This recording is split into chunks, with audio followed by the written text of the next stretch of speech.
اعوذ باللہ من الشیطان الرجیم بسم اللہ الرحمن الرحیم الحمد للہ رب العالمین والصلاة والسلام علی اشرف الانبیاء والمرسلین نبینا محمد وعلی آلہ واصحابہ والتابعین اما بعد فالسلام اللہ تعالی علیکم ورحمتہ وبرکاتہ. قال الله تعالى في القرآن المجيد بعد أعوذ بالله من الشيطان الرجيم أفلا يتدبرون القرآن أم على قلوب أقفالها. وقال تعالى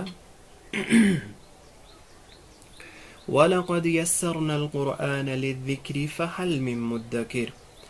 وقال الرسول صلى الله عليه وسلم خيركم من تعلم القرآن وعلمه. رب اشرح لي صدري ويسر لي أمري واحلل عقدة من لساني يفقه قولي رب زدنا علما. اللهم اجعل القرآن ربيع قلوبنا ونور أبصارنا وشفاء صدورنا وجلاء أحزاننا آمين يا رب العالمين.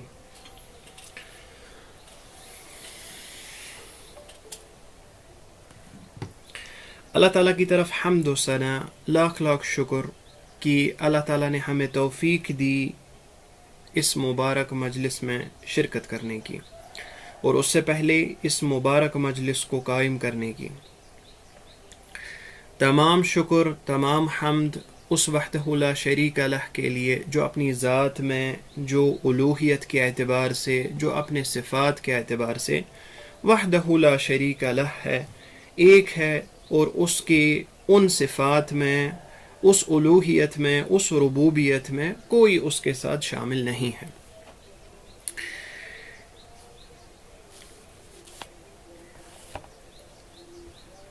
چونکہ ہم سب کو پتہ ہے یہ رمضان کا مہینہ جو ہے یہ قرآن کے ساتھ مختص ہے، یہ قرآن کے ساتھ خاص ہے. اسی لیے جب ہم اپنے علماء کی طرف دیکھتے ہیں، اپنے اسلاف کی طرف دیکھتے ہیں، ہم دیکھتے ہیں کہ اس مہینے میں خاص طور پر رجحان رہتا تھا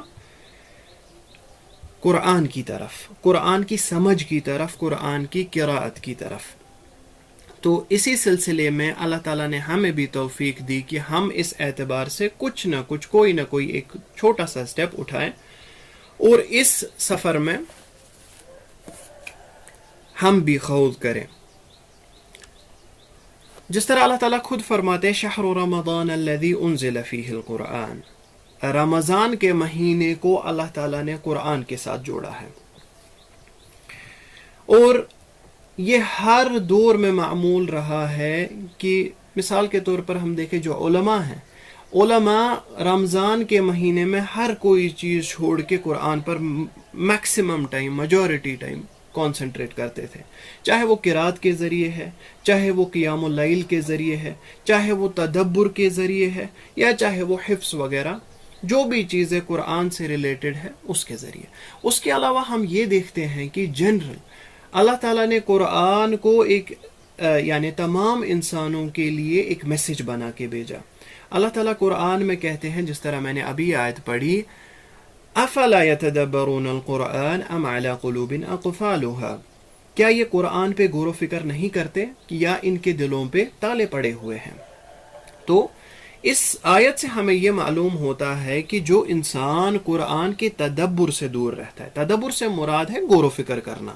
اب ٹھیک ہے، اس غور و فکر کی کچھ ڈیفرنٹ لیولز ہیں، لیکن اگر بنیادی لیول ہم دیکھیں جو منیمم ہے، کم سے کم اس کے معنی کو سمجھنا، اس کی میسج کو کائنڈ آف ایک پرسنلی لینا کہ اللہ تعالیٰ میرے لیے یہ میسج دے رہے ہیں، اللہ تعالیٰ میرے ساتھ خطاب کر رہے ہیں، کچھ بول رہے ہیں، اس میں جو احکام ہے، اس میں جو خبریں ہیں وہ میرے لیے ہے. تو تدبر کی یہ بنیادی لیول ہے. اور اس کے بعد تدبر کا ایک نتیجہ ہے، وہ نتیجہ یہ ہے کہ ہم قرآن کو اپنی زندگی پر ایکٹ ہونے دیں. یعنی قرآن کے جو احکام ہیں، قرآن کی جو حکمتیں ہیں، قرآن ہمیں جس طرح گائیڈ کر رہا ہے اسی طرح اس کو ایک پرفیکٹ گائیڈنس لے کے اپنی زندگی میں یا اپنی زندگی کو قرآن کے حساب سے سدھارے. یہ بنیادی مقصد ہے. اسی طرح اللہ تعالیٰ یہاں کہتے ہیں افلا یتدبرون القرآن، کیا یہ تدبر نہیں کرتے قرآن پہ؟ یا دوسرا آپشن کیا ہے، ام علی قلوب اقفالها، یا ان کے دلوں پر تالے پڑے ہوئے ہیں. یعنی اس چیز سے جب ہم اس آیت کو غور و فکر اس پر غور و فکر کرتے ہیں، ہمیں معلوم ہوتا ہے کہ جو انسان قرآن پہ تدبر نہیں کرتا اس کے دلوں پر گویا تالے پڑے رہتے ہیں. یعنی اس کے جو تھاٹ پروسیس ہے، اس کے جو افکار ہے، اس کی فکریں جو ہے، وہ کسی طریقے سے حقیقت سے لاکڈ ہوتے ہیں، حقیقت سے دور ہوتے ہیں. اور اس تھاٹ پروسیس کو، ان افکار کو ریلیز کرنے کا، ایک حقیقت کی طرف ڈائریکٹ کرنے کا ایک بہترین طریقہ ہے قرآن پہ غور و فکر کریں. اب دیکھیں، ایک انسان جس کو قرآن پر نظر ہے، اس کے لیے ایک عجیب قسم کی کانفیڈنس ہوتی ہے زندگی میں.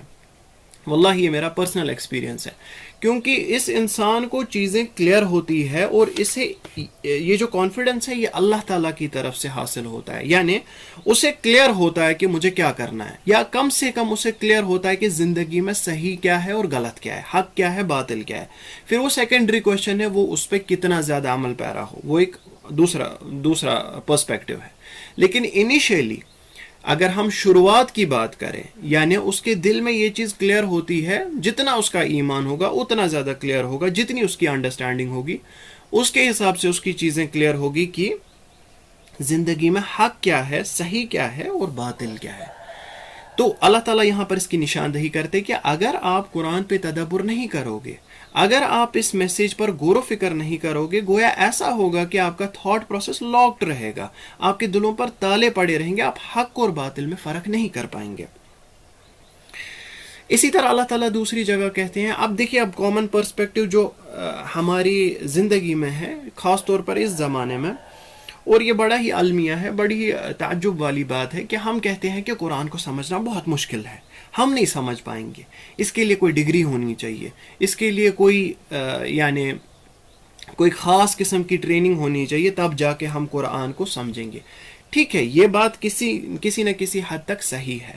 قرآن میں کیونکہ یہ ہمارا پرائمری ٹیکسٹ ہے، اس میں بہت سارے علوم ہیں، لیکن ایک عام انسان کے لیے جو اپنے نفس کو پاک کرنا چاہتا ہے، جو اس سے ہدایت حاصل کرنا چاہتا ہے، بنیادی میسج سمجھنا چاہتا ہے، اس کے لیے بہت ہی آسان ہے.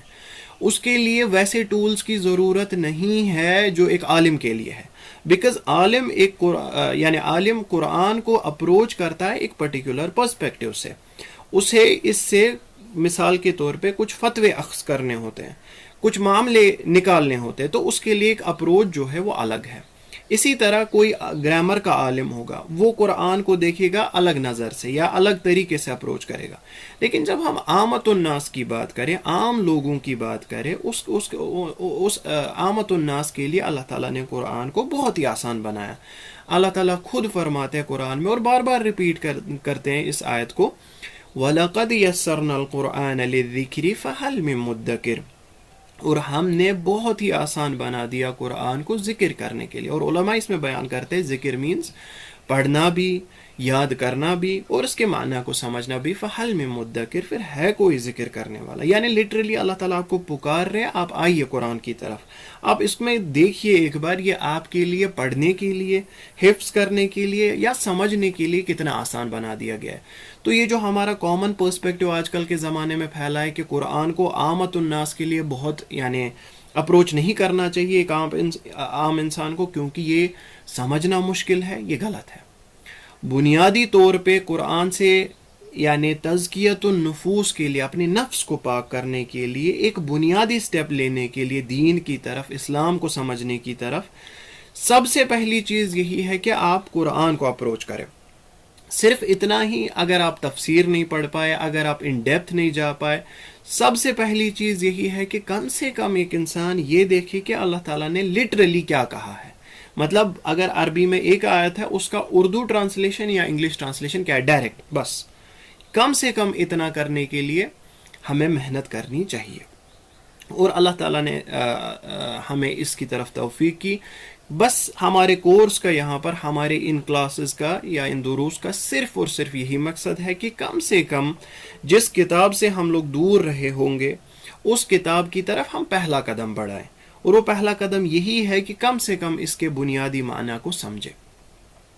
اب دیکھیں جو تفسیر ہوتی ہے، تفسیر کا معنی ہے ایکسپلینیشن، ایضاح. ٹھیک ہے، تو تفسیر میں کچھ چیزیں جڑی ہوتی ہے چاہے وہ ڈائریکٹلی ہو، اور کچھ چیزیں جڑی ہوتی ہے جو انڈائریکٹلی ہوتی ہے.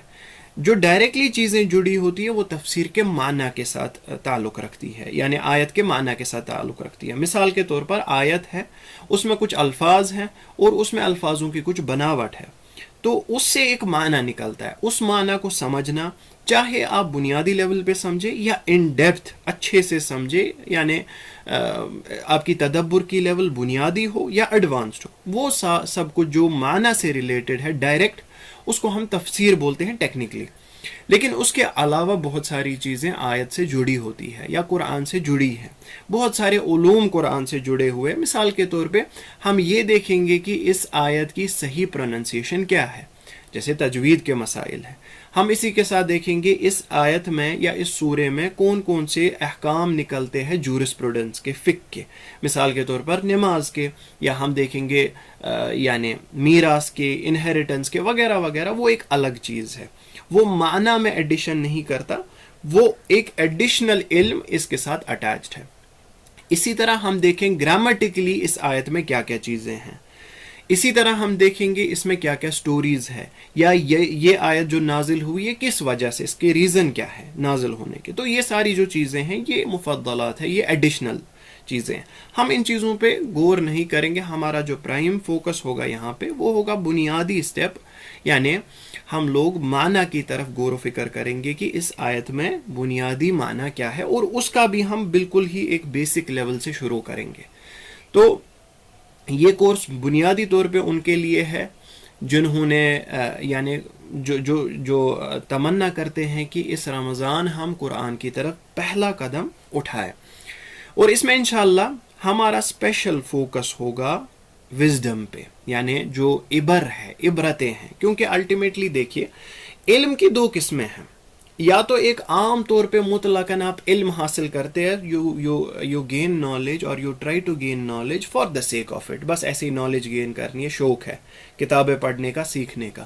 لیکن اسلامک نالج جو ہے، چاہے آپ قرآن کو اپروچ کریں، حدیث کو اپروچ کریں، فتویٰ دیکھیں، کوئی بھی چیز دیکھیں، اسلام سے ریلیٹڈ جو نالج ہے اس کے پیچھے بنیادی ریزن جو ہے وہ عمل ہے. اس کے پیچھے بنیادی ریزن یہ ہے کہ ہمیں اپنی زندگی کو ڈائریکٹ کرنا ہے. یہ اپلائیڈ نالج ہے. یہ بالکل جس طرح آپ مان لیجئے کہ انجینئرنگ ہوتی ہے، اگر آپ نے فارمولے پڑھے پھر بس وہ فارمولے کتابوں تک محدود رہے، لمیٹڈ رہے، تو انجینئرنگ کا کوئی پوائنٹ نہیں رہے گا. اسی طرح میڈیسن اگر ہم دیکھیں، اگر کوئی MBBS کرتا ہے اور بس کتابوں تک اپنی نالج رکھتا ہے لیکن اس کو اپلائی نہیں کر پاتا، تو اس کا کوئی پوائنٹ نہیں رہا. اسی طرح جو اسلامک علوم ہے، نالجز ہے، اسلامک نالج ہے، وہ اپلائیڈ ہے، کیونکہ یہ چاہتا ہے، یعنی یہ اس کا پرسپیکٹو یہی ہے کہ آپ کسی نہ کسی طرح اس فیکٹ کو، اس نالج کو اپنی زندگی پہ اپلائی کریں اور اپنی زندگی کو اس حساب سے چینج کریں. ٹھیک ہے، تو اسی طرح سے ہمارا یہاں پر اسپیشل فوکس ہوگا عبرت پہ، یعنی لیسنز جو ہم نے ڈیرائیو کیے. سپوز ہم نے سورۃ الکہف پڑھنا ہے، اس سورۃ الکہف میں جتنی بھی آیتیں ہیں اس میں سے ہم جو بھی چیزیں سیکھیں گے اس سے ہماری زندگی پہ کیا اثر پڑے گا، یا اس سے ہم اپنی زندگی کس حساب سے چینج کر سکتے ہیں. اللہ تعالیٰ کی یعنی آیات کی حکمت کو ہم کس طرح اپنی زندگی پہ اپلائی کریں گے. انشاءاللہ ہمارا فوکس یہی رہے گا. اور دیکھیے جس طرح میں بار بار بول رہا ہوں کہ ہم بالکل ایک بنیادی سٹیپ اٹھائیں گے. دیکھیے قرآن کی ایک پراپرٹی ہے، قرآن آپ کو ایگزیکٹلی اسی لیول پہ ریفلیکٹ کرتا ہے جس لیول کے آپ ہوں گے. اگر آپ کے دل میں علم اور یعنی قوت زیادہ ہے سمجھنے کی، تدبر کی، تو قرآن آپ کے لیے وہی چیز پریزنٹ کرے گا. لیکن اگر آپ کے لیے جو وسعت ہے، کیپیسٹی ہے سمجھنے کی، تدبر کرنے کی، غور و فکر کرنے کی، وہ لمیٹڈ ہے، قرآن آپ کے لیے اتنا ہی پرسپیکٹو کھولے گا. تو یاد رکھے کہ جو انسان بنیادی سٹیپ اٹھاتا ہے بنیادی سٹیپ میں اسے غور و فکر کرنا چاہیے کہ بنیادی چیزیں، بنیادی میسیجز کیا کیا ہیں. اس کے بعد اللہ تعالیٰ نے اور توفیق دی، وہ دوبارہ سے اس کو پڑھ سکتا ہے، وہ دوبارہ سے وہی آیتیں دیکھ سکتا ہے، اور اس کے لیے مزید اضافہ ہوگا اس کے علم میں، اور مزید چیزیں نکلیں گی.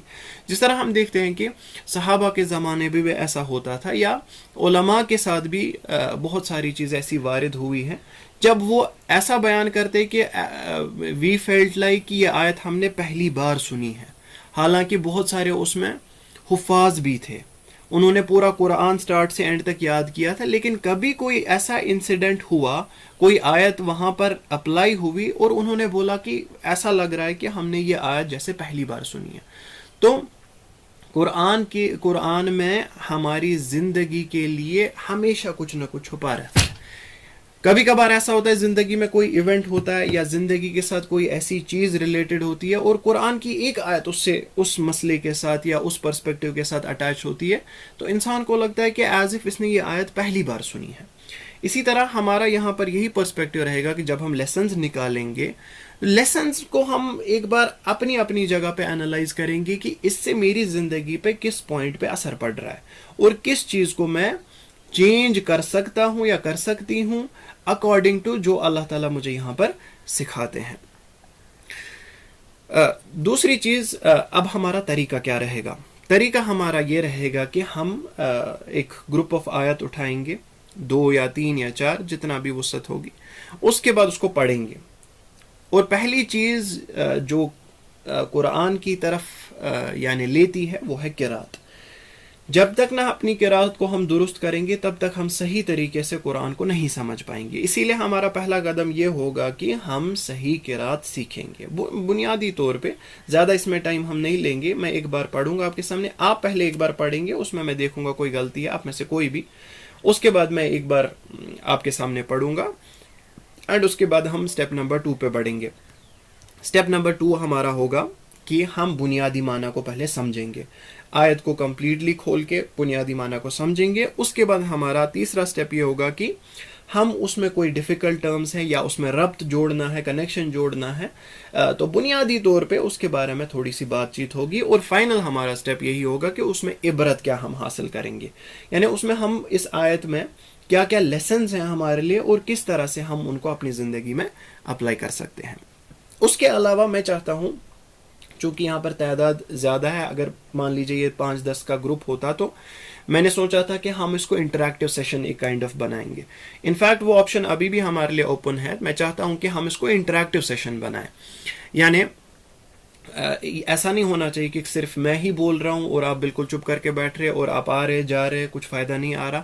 جو بھی آپ میں سے کچھ بولنا چاہتا ہے اس کے لیے انشاءاللہ ٹائم دیا جائے گا اینڈ پہ، کیونکہ کبھی کبھار ایسا ہوتا ہے کہ کوئی چیز یا کوئی آیت ایسی سٹرائک کرتی ہے کہ انسان کو اس کے پرسنل ایکسپیرینسز میں کچھ عبر چھپے ہوئے ہوتے ہیں، کچھ لیسنز چھپے ہوئے تھے، جو بہتر ہے کہ اگر وہ دوسروں کے ساتھ شیئر کرے، اگر وہ یعنی مناسب جانے تو باقی بھی فائدہ حاصل کر سکتے ہیں.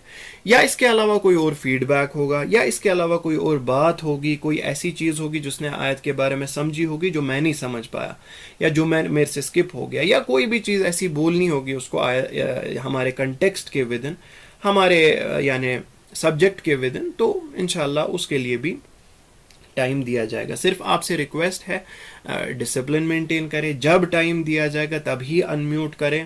لڑکوں کے لیے الگ ٹائم دیا جائے گا، لڑکیوں کے لیے الگ ٹائم دیا جائے گا بولنے کے لیے، تو اسی ٹائم فریم میں آپ ان میوٹ کر سکتے ہیں. اور دوسری چیز اس میں بتانا چاہتا ہوں کہ ان نیسیسری میسیجز اوائڈ کریں، کیونکہ اس سے میرا جو کنسنٹریشن ہے وہ ڈائیورٹ ہو جاتا ہے. جب ضرورت ہو، جب پوچھا جائے، جب کچھ لکھنا ہو تبھی لکھیں، ادروائز میں اس سے تھوڑا سا ڈسٹرب ہو جاتا ہوں.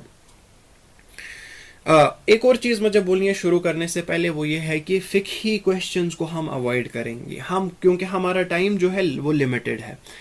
ٹائم سے یاد آیا کہ ہم انشاءاللہ آج سے شروع کر رہے ہیں، آلٹرنیٹ ڈیز پہ ہوگا، یعنی کل نہیں کلاس ہوگی پرسوں ہوگی، اور اسی طرح ہم چلیں گے. گول اورینٹڈ رہنے کے لیے میں نے صرف یہ سوچا ہے کہ ہم رمضان تک اس کو محدود رکھیں گے. انشاءاللہ رمضان کے اینڈ تک اس کو کمپلیٹ کرنے کی کوشش کریں گے. بٹ دین یہ امپورٹنٹ نہیں ہے، ہمیں کوئی میڈل نہیں ملے گا سورۃ الکہف کو کمپلیٹ کرنے کے لیے. ہمیں ایکچولی فائدہ حاصل ہوگا اگر انفیکٹ ہم 10 ہی آیتیں 20 ہی آیتیں پڑھ پائے، لیکن ان آیتوں سے ہم اس پر عمل پیرا ہوئے، ان آیتوں سے ہماری زندگی میں کوئی چینج آئی، وہ ہمارا بنیادی مقصد ہے. تو پرائمری مقصد یہ نہیں ہے کہ کمپلیٹ کریں ہم اس کو، پرائمری مقصد یہ ہے کہ جتنی بھی ہم اس کو کمپلیشن اچیو کر پائے، جتنی بھی آیتیں ہم دیکھ پائے تو وہ ہماری زندگی میں اثر انداز ہونی چاہیے. That is more important. اور اس کے بعد اگر لگا، اللہ تعالیٰ نے توفیق دی، وی کین گو بیونڈ رمضان. اگر ہمیں لگا کہ ٹائم ملے گا اینڈ کوئی سوٹیبل سلاٹ مل گیا تو انشاءاللہ رمضان کے بیونڈ بھی جائیں گے، جب تک ہم اس کو انشاءاللہ کمپلیٹ کریں گے، یا اس کے مزید بھی انشاءاللہ اگر اللہ تعالیٰ نے توفیق دی. تو چلیے، یہ بنیادی باتیں تھی جو مجھے آپ کو بولنی تھی، اور انشاءاللہ کلاس کا ٹائم ہم محدود رکھیں گے. چلیے، آج تو انٹروڈکشن تھا، آج تھوڑا سا زیادہ ہو گیا. کلاس ہم اسٹرکٹلی سٹارٹ کریں گے 5:45 سے 6:15 تک یا 6:30 تک میکسیمم انشاءاللہ. اوکے، چلیے ہم آتے اب سورۃ الکہف پہ. بنیادی چیز سورۃ الکہف جو ہے، اس کا کہف کا مراد ہے کیو، غار.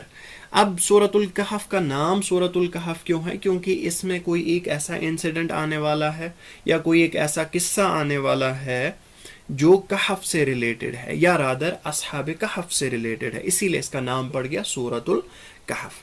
اب سورۃ الکہف کے بارے میں بہت ساری فضیلتیں بیان ہوئی ہے جس کو ہم ٹچ نہیں کریں گے اس پوائنٹ پہ. آپ میں سے جو دیکھنا چاہتا ہے وہ بخاری شریف یا مسلم شریف کی یا بعض احادیث کے کتابوں میں دیکھیں اس کی فضیلت کیا آئی ہے. شارٹ میں صرف ایک پوائنٹ بتانا چاہتا ہوں اس بارے میں، وہ یہ ہے کہ سورۃ الکہف کا رشتہ بہت زیادہ جوڑ دیا گیا آخر الزمان کے ساتھ. دجالیہ دور جو ہے، یعنی فتنے کا دور جو ہے، اس کے ساتھ سورۃ الکہف کا بہت زیادہ یعنی کنیکشن ہے، وہ جڑا ہوا ہے. انفیکٹ بہت سارے علماء نے اس پر کتاب لکھی ہے صرف اس پرسپیکٹو سے کہ سورۃ الکہف پر جب ہم نے غور و فکر کیا، ہمیں جو فتنے کا دور ہے یا فتنے سے دور رہنے کی تلقین ملی.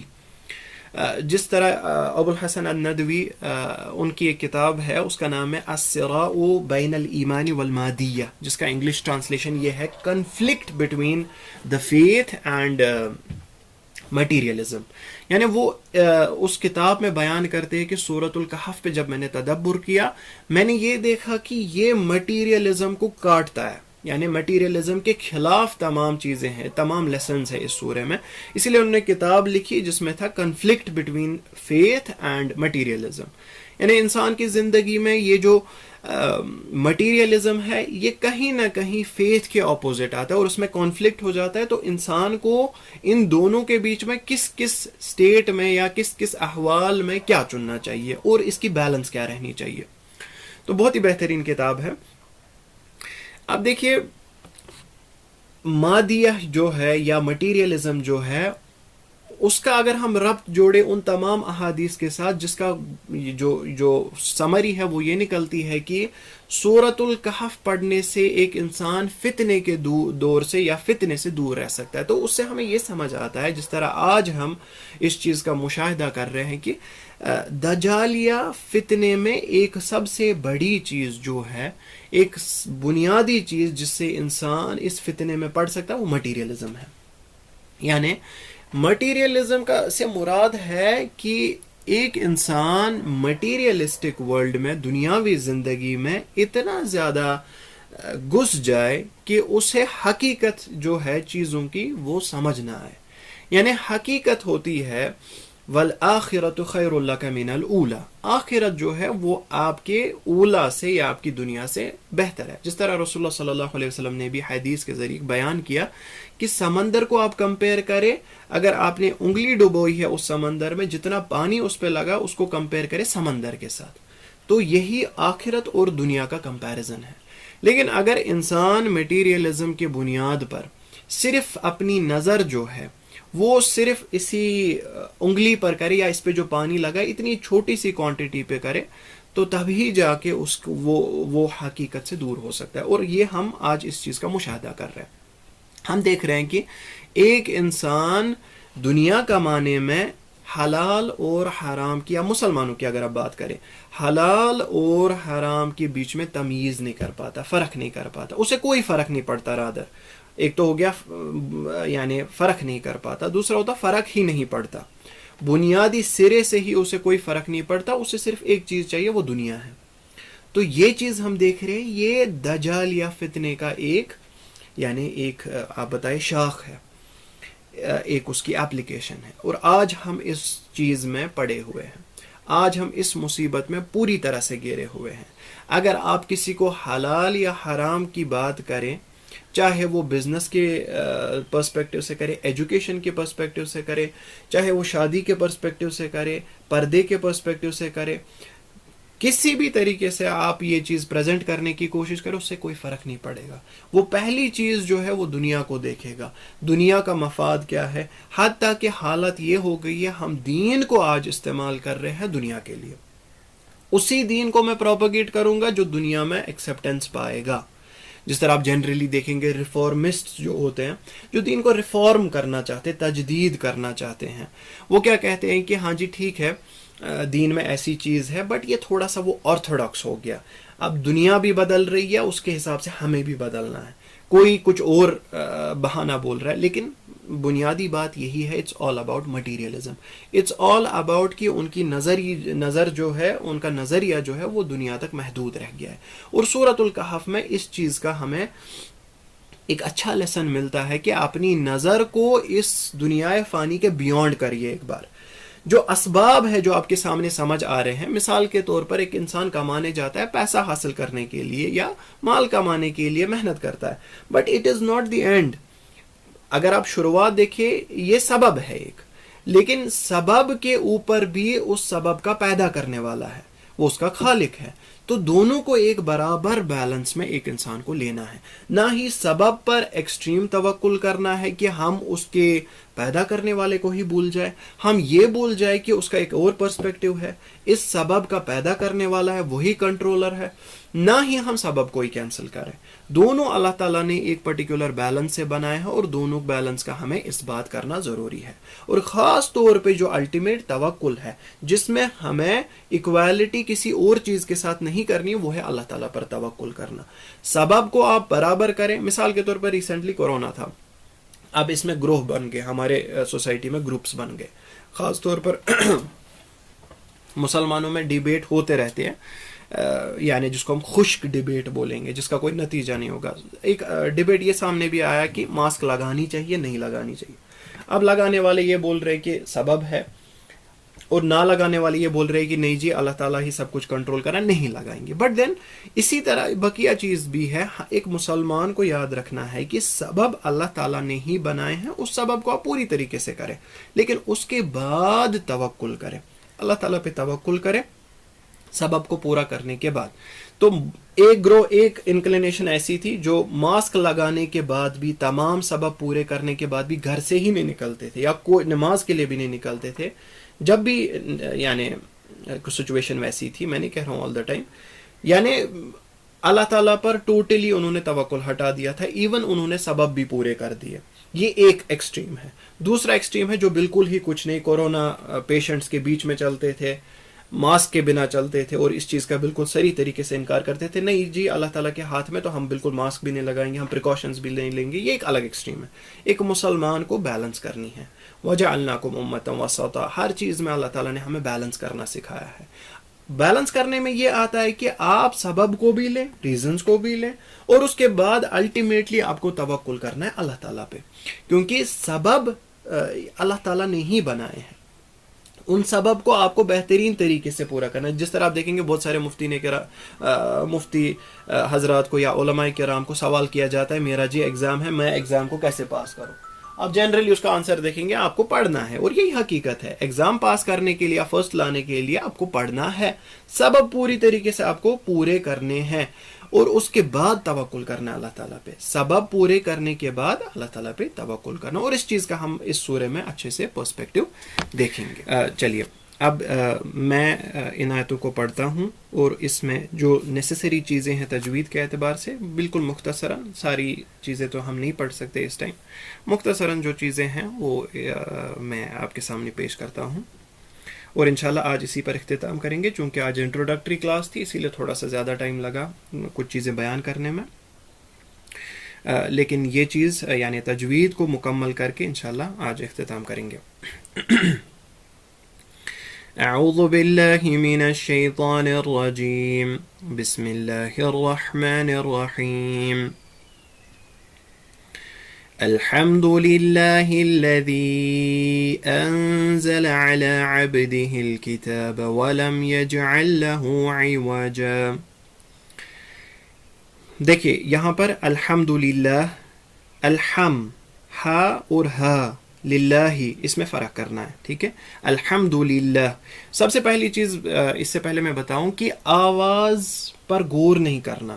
آواز ایک ایسی چیز ہے جسے اللہ تعالیٰ نے آپ کو دیا ہے اور اس پر آپ کنٹرول نہیں کر سکتے. اگر آپ کی آواز اچھی ہے ٹھیک ہے, نور علی نور, اگر نہیں ہے لیکن آپ اس کے مکلف نہیں ہیں. جنرلی میں نے دیکھا ہے کشمیر میں, یہاں پر ہمارا پرسپیکٹیو ہے جس کی آواز اچھی ہے وہ بہترین قاری ہے, لیکن اس کا تجوید کا معاملہ کیا ہے یہ کوئی نہیں دیکھتا, کیونکہ کسے پتہ ہی نہیں ہے. میکسیمم لوگوں کو یہ چیز نہیں پتہ. لیکن آپ ایز طلاب علم یا یعنی ایک مسلمان, بحیثیت مسلمان, پہلی چیز جان لیجئے کہ آپ مکلف ہے صحیح پڑھنے کے. جو تجوید کے معاملے ہیں ان کو درست کرنے کے. ہا اور ہا میں فرق کرنا, مثال کے طور پہ بتا رہا ہوں, تا اور طا میں فرق کرنا. آپ کی آواز کتنی ہی خراب کیوں نہ ہو, اللہ تعالیٰ آپ کو اس کے بارے میں نہیں پکڑیں گے, لیکن اللہ تعالیٰ آپ کو اس بارے میں پوچھیں گے کہ ہا اور ہا میں فرق کیوں نہیں کیا, کیونکہ اس سے کبھی اکثر جو ہے معنی بہت چینج ہو جاتا ہے. تو پہلی چیز میں آپ کو یہ بتانا چاہتا ہوں کہ جس کی آواز اچھی ہے ٹھیک ہے, جس کی آواز نہیں اچھی ہے وہ آواز پہ کانسنٹریٹ نہ کرے کہ آواز کو کس طرح میں ٹھیک کروں, میں مشری بننے کی کوشش کروں گا, میں سدیس بننے کی کوشش کروں گا. نہیں, وہ مقصد نہیں ہے. آپ کی آواز جیسی بھی ہے وہ انشاءاللہ تجوید کے بعد بہتر ہو جائے گی. آپ کو صرف اور صرف پہلی چیز جو ہے وہ غور کرنی ہے, وہ ٹھیک کرنی ہے, وہ ہے اپنی تجوید, وہ ہے حروف کے درمیان فرق کرنا, وہ ہے تجوید کا احکام, کہاں لمبا کھینچنا ہے, کہاں چھوٹا رکھنا ہے, وغیرہ وغیرہ. ان چیزوں پر کانسنٹریٹ کریں. تو پہلی چیز الحمدللہ, الحا, ٹھیک ہے, ہا ہا, تو اس کے بعد ہا ہے, ان دو ہا میں فرق ہونا چاہیے. اس کے بعد الذی, یہاں پر تھوڑا کھینچنا ہے. اگر آپ چاہیں تو آپ کھینچ نہیں سکتے, آپ بنیادی 2 حرکات کے لیے اس کو پڑھ سکتے ہیں الحمدللہ الذی ان, لیکن آپ اس کو کھینچ بھی سکتے ہیں کیونکہ اس کے بعد حمزہ آتا ہے. الحمدللہ الذی انزل علی عبده, علی عین مکمل طریقے سے نکالنا جتنی آپ کی استطاعت ہے, ٹھیک ہے. گلا بھی خراب نہیں کرنا, لیکن جتنی استطاعت ہے اتنا نکالے. علی, اب ٹھیک ہے, با پہ آپ تھوڑا سا آواز کو بیک کریں گے. علی عبده الکتاب ولم یجعل له عوجا. یہ وجہ کے اوپر آپ دیکھیں گے تھوڑا سا چھوٹا سا سین ہے جس کو سکتہ بولتے ہیں, یعنی اگر آپ کنٹینیو بھی کرنا چاہے یجعل له عوجا, آپ کنٹینیو نہیں کر سکتے, یہاں پر سکتہ ہے. انشاءاللہ اس کا ہم مزید خلاصہ نیکسٹ کلاس میں کریں گے جب اس آیت پر ہم پہنچیں گے. اس کے بعد قیما لینذر بأسا شدیدا من لدنہ ویبشر المؤمنین الذین یعملون الصالحات ان لهم اجرا حسنا. ایک اور چیز ہے وہ میں بتانا چاہتا ہوں آپ کو, یعنی مد کے اعتبار سے یہ المیہ ہے. بہت تعجب ہوتا ہے یہ سن کے کہ آواز کو, یہی مسئلہ یہی ہے نا کہ آواز پر غور و فکر ہوتا ہے یہاں پہ زیادہ کہ میری آواز کس طرح سے بہترین ہو جائے. اس میں تجوید کے معاملوں کو سیکریفائز کیا جاتا ہے. دیکھیے جو مدود کے معاملے ہیں, مد کے معاملے ہیں, وہ آپ کو اپروپریٹلی رکھنے ہیں. جہاں مد 2 حرکت کا ہے اس کو آپ یعنی سر تال کو ملانے کے لیے 10 حرکتوں کے برابر نہ بنائیں. مثال کے طور پر بہت ساری جگہ میں نے دیکھا ہے مشہور قاری, جب فار ایگزامپل یہاں پر ہے حسنہ, یہ مد جو ہے یہ صرف اور صرف 2 حرکتوں کے لیے کرنی ہے. کہیں کوئی تجوید کی رائے نہیں, تجوید کے عالم کی رائے نہیں ہے کہ اس کو ہم کھینچیں گے 4 حرکتوں کے لیے یا 5 کے لیے یا 10 کے لیے, سوال ہی نہیں ہے. تو اس کو اسٹرکٹلی آپ کو رکھنا ہے 2 حرکت کے لیے, حسنہ, ٹھیک ہے, ڈیپینڈنگ اپون دا اسپیڈ جس سے آپ پڑھ رہے ہیں. اب آپ سر تال کو کرنے کے لیے کریں گے حسنہ, تو یہ غلط ہو جائے گا. ٹھیک ہے, اس چیز کا دھیان رکھیں. جہاں 2 ہے وہاں 2 ہی ہے, وہاں 2 سے 4 بنا وجہ کے نہیں کرنا جب تک کوئی سبب نہ ملے. اس کے بعد اور کیا چیز ہے اس میں؟ اچھا، یبشر، را جو ہے اس کو آپ ہیوی پڑھیں گے، ٹھیک ہے؟ جو چیز ہیوی ہوگی اس کو آپ ہیوی پڑھیں گے، جس میں را کے معاملے اکثر آتے ہیں. قیما لینذر، ذر، ٹھیک ہے؟ را کو ہیوی پڑھیں گے، ذر بأسا. اچھا، دوسری چیز باسن نہیں پڑھنا یہاں پر، یہاں حمزہ ہے، یہاں پر تھوڑا سا آپ بریک دیں گے، بأسن، ٹھیک ہے؟ قیما لینذر بأسا شدیدا من لدنہ ویبشر، پھر سے وَيُبَشِّرَ الْمُؤْمِنِينَ الَّذِينَ يَعْمَلُونَ الصَّالِحَاتِ أَنَّ لَهُمْ أَجْرًا حَسَنًا. ان پر تھوڑا سا پاز کریں گے کیونکہ اس کے اوپر شدہ ہے. ان مَاكِثِينَ فِيهِ أَبَدًا، بالکل دو حرکت کے لیے ابدا، ہم نہیں کریں گے ابدا، نہیں، وہ غلط ہو جائے گا. مَاكِثِينَ فِيهِ أَبَدًا وَيُنذِرَ الَّذِينَ قَالُوا اتَّخَذَ اللَّهُ وَلَدًا، پھر سے وَيُنذِرَ الَّذِينَ قَالُوا اتَّخَذَ اللَّهُ وَلَدًا. تخذ لائٹ کریں گے، جب اللہ لفظ الجلالہ پہ ہم پہنچیں گے اس کے لام کو ہم ہیوی کریں گے، ٹھیک ہے؟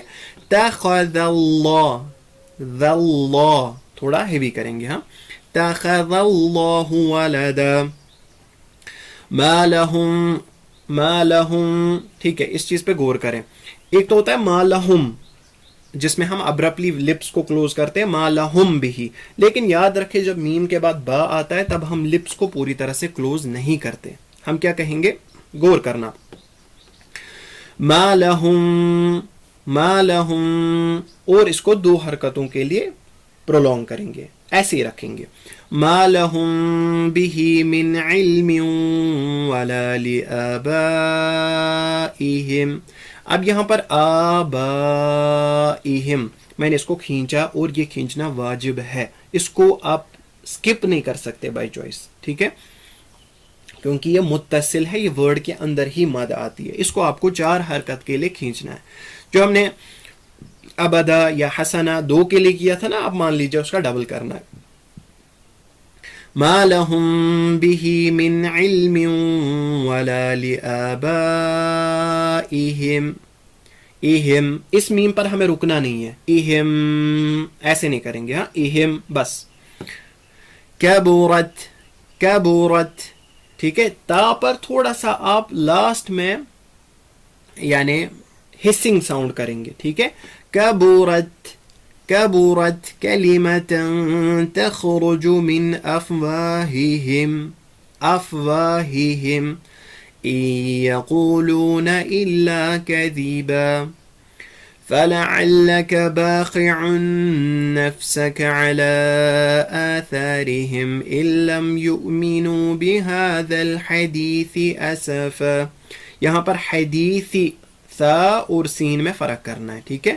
حدیثی اسفا نہیں پڑھیں گے ہم، یہ سا ہے، اس کی ٹون کو آپ ڈیڈ کریں گے، ٹھیک ہے؟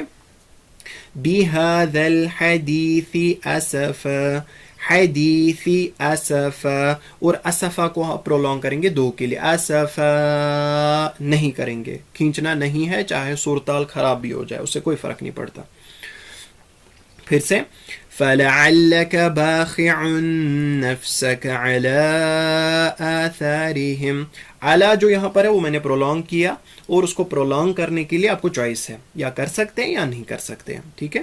لیکن دھیان رکھنا ہے اگر آپ نے اوپر پرولونگ کیا الذین، ٹھیک ہے، 4 حرکت کے لیے، تو یہاں بھی کریں گے، چینج نہیں کریں گے.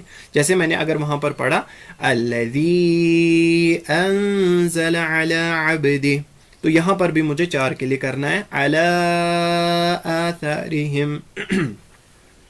اور اسی طرح اگر آگے ایسی مد آ گئی تو اس کو بھی جو میں نے اس سے پہلے کیا تھا 4 کے لیے کیا، اسی 4 کو مجھے پوری قرات میں کنٹینیو کرنا ہے. تو یہ تھے کچھ تجوید کے معاملات. انشاءاللہ ہم اگلی کلاس میں اب شروع کریں گے.